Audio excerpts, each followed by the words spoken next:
Có. Có.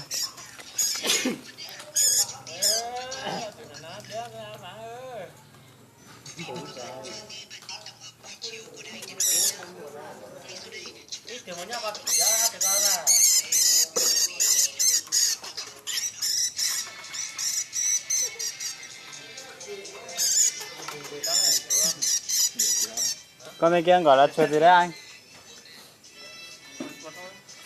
Con bên này cũng gọi là chuột à?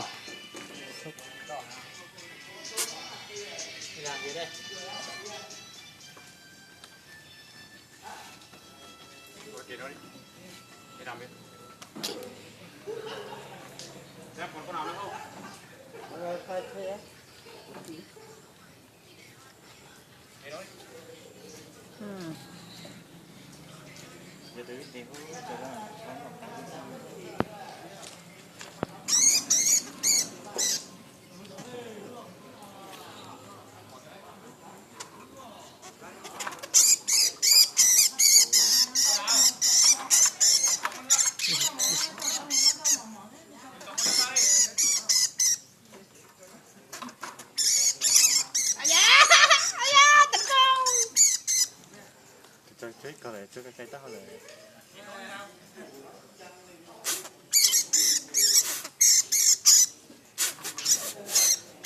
Ô nó chuồn xe. Không ai nhìn nó thế.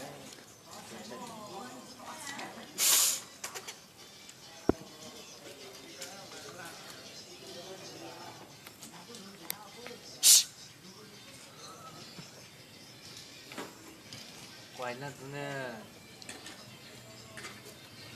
Đại sư.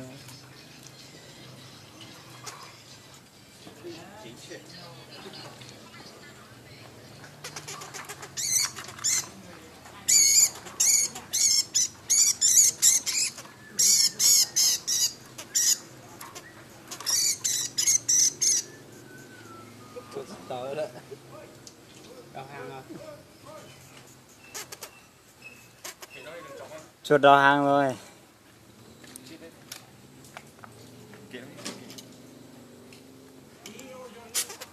Chắc là chuột sinh thai này.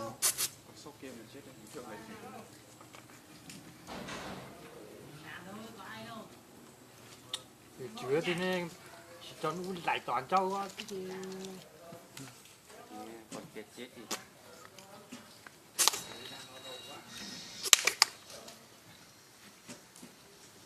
Còn một con chết à?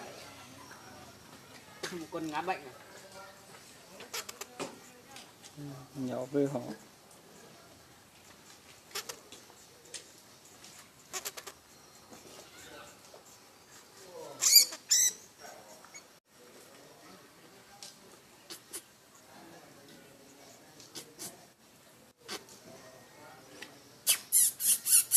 con kia khỏe lên mẹ nó cắn đấy. Khỏe đâu. Chỗ cái cắn thắng đâu. Nó không cắn thôi. Không, con chuột cắn không thắng đâu. Không thắng. Một nó nhỏ Này, mà răng nó sắc thôi, một nó nhỏ cắn không thắng đâu.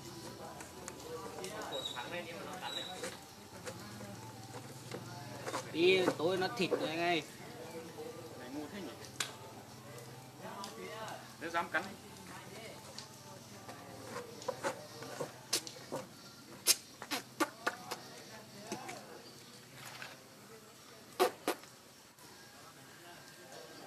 Cái chỉ như của Rồi ra đây ship đá.